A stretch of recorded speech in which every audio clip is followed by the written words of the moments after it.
What's up, everyone? Well, we're out in beautiful Washington, a little bit of snow on the ground, and we're camping with Edward and Chris in their rooftop tents. I'm in the shift pod, so Edward has a iCamper, Chris has a James Baroud, and I used to have a Tepui rooftop tent for a few years as well. So in this video, I just wanted to share with you my thoughts on rooftop tents, their thoughts on rooftop tents, and really some things that you might want to consider before you just get all obsessed of how cool they look on Instagram. Some real life tips for you, and maybe even some reasons why you might not want to get one, or things just to consider when you do decide to make that purchase. So let's dive on in.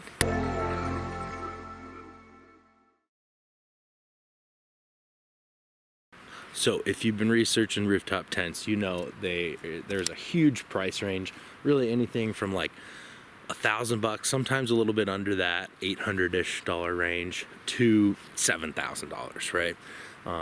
So Chris has the James Baroud, which is definitely one of the more top of the line tents. And you can really see it in its construction, why it is a little bit more. The hard shell pop-ups are a lot more popular these days, something that, having owned a full tent sided Tepui, if I were to get another rooftop tent, only way I would go is a hard shell pop-up. So you have a real roof above your head and you're not in a full-on tent. The iCamper is a little bit of a hybrid between the both. You have that hard top, but it comes kind of out to the side and then the tent pulls out of it. There's a lot of cool tents these days. The biggest thing though, you guys, you got to remember, you have to climb a ladder to get in them. Yeah, I forgot my ladder. How are you getting up? I have to stand on a tire carrier and go through the back. It's been pretty funny. Oh yeah, we did it. Who needs a ladder? I don't need a ladder. Nice. Good. Right, so like dogs and things like that can be a big hassle. Going to the bathroom at night. I had my Tepui on a adventure trailer. It was a custom built trailer. I pulled it with my 2008 Jeep JK. So let's see what Edward thinks of his iCamper.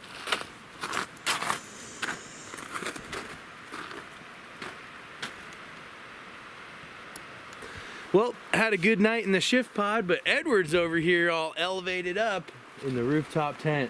Yes, sir. So this is my iCamper. This is the Sky Camp 2, and this is made for between 3 to 4 people. And right now the way I use it is myself, my wife Katie, and our little dog Bernie. And as you can see right here, because we're camping in a colder environment, we lined it up with this insulation in here. Oh, nice. That white stuff? Yeah, so that's another layer over here that you just kind of clip onto the inside, so you have a pocket of air in between the tent and the insulation. It's supposed to help kind of keep it warmer inside, and for the most part I feel like that. Nice. But it's still, you can still feel a little colder ambient air.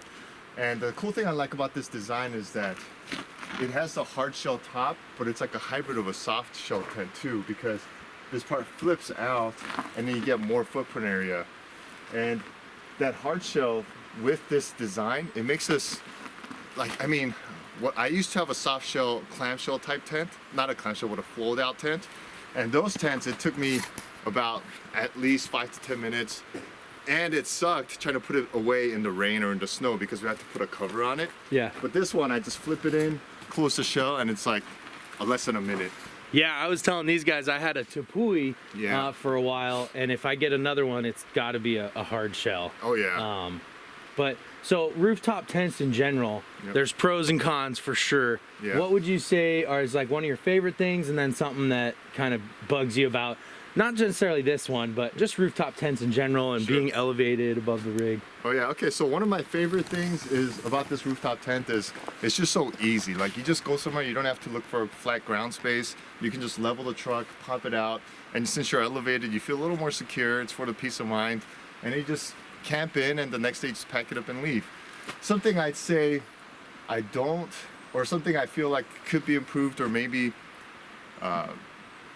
what's the best word? A downfall of maybe the rooftop tent life? Yeah. For my setup, I have it low. So in this in this setup, I lose a lot of the space in the truck bed. So I have to, like, I put totes in here that are kind of not too high, and I just kind of slide it in and do things like that. Because with the rooftop tent, if you don't have it on a low setup, usually what people do is mount it on a cab or on a rack that's a little higher up. So the issue with that is certain places you can't access because the clearance is low, like in certain garages and stuff. It'll hit it, and even like home garages is too low with the rooftop tent. So that's just for us. And then if you do have it higher up, then you do of course have wind drag. It does affect fuel economy. But that's like, I think the biggest part of that for me. Yeah, and you know, it's funny, I didn't even really think, when I had always looked, because I've had one on a trailer, I've never had one mounted on a rig, but when I've seen them on pickups, and I see them down low, at first I was always like, man, get it up higher, you have more space and all that. But fitting in a garage, again, practical things, fitting in a garage and wind drag. I mean, if it doesn't fit in your garage, what good is that? Exactly. And the thing is, right now, if you want to, let's say in the Pacific Northwest, it just rains so much, and the rooftop tents, majority of the rooftop tents, if it rains enough, it'll soak up the rain into the fabric. And after a camping trip, you always want to dry it out. Now, if you don't have a place like a garage or somewhere covered to dry it out, and it's still raining outside, it's going to stay packed in and possibly have mold and mildew grow. So if you cannot fit your car in your garage, then you cannot dry out your tent. So that's something to keep in mind. That's why I keep it low, so I can fit it in the garage and open it up. Nice. So you can actually open this thing up in the garage. In the garage, yeah. Oh, it's not cool. Too high. Because the garages will go up to like 9 feet, 10 feet and stuff. So yeah, that's definitely something to consider. Is if you're going to be camping in snow or rainy weather, that you can destroy those tents if you just leave them, pack them up and leave them, open them a week later. They'll be I can't remember who did a video on their CVT. They're like, I destroyed my CVT tent. I think it was Swell Runner. Swell Runner, I think. He got some mold in there. Yeah, so. But anyways, I mean, all you lucky folks out in Southern California, Arizona, Texas, you don't have to worry about doing that kind of stuff. But you know how it is up here. It's unpredictable. It can be sunny one day and then just raining and pouring the next day. Yeah, and the other thing I was saying is like King of the Hammers and stuff, to use your vehicle, when it's mounted, you have to pack up the tent. So that's kind of, but that's also a benefit because, again, you don't take up much more footprint than your vehicle.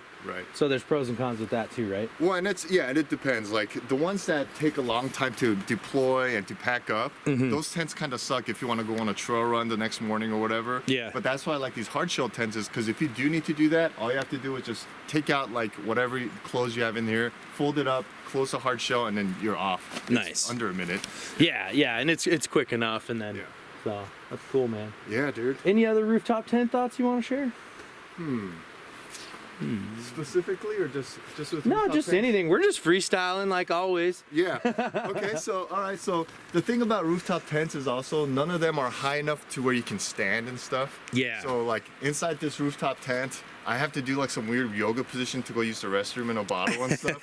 So I have to like be on my knees and like hunch my back and stuff like that. But whereas in like a trailer or something like that, or higher elevated like shelter, you can just stand up and do whatever. I don't know if that's really important, but to me it is. Well, it is something to think about, because when you're talking about ground tents, there's just different sizes. So you're like, oh, ground tent, oh, I want to stand up, I'll get a bigger one. Well, rooftop tents, you can't. There's no rooftop tents you can stand up in. That's what's cool about the shift pod, is the shift pod, you can stand in it and just walk around and do whatever you want, you know? Whereas this one, you don't have that kind of flexibility and room. It's cool to see these next to each other and like compare and I just love trying out different setups too, but thanks for sharing your thoughts, man. Absolutely, bro. And make sure to check out Edward Shin on YouTube, and Edward's got a bunch of cool stuff and content with all the products, and he's in the Pacific Northwest, so always getting into some gnarly weather. Absolutely, and I'm always down to mob. Yeah, the question is, oh wait, hold on, subscribe, comment, hit the like, turn that thing blue, you know? The question is, are you down to mob?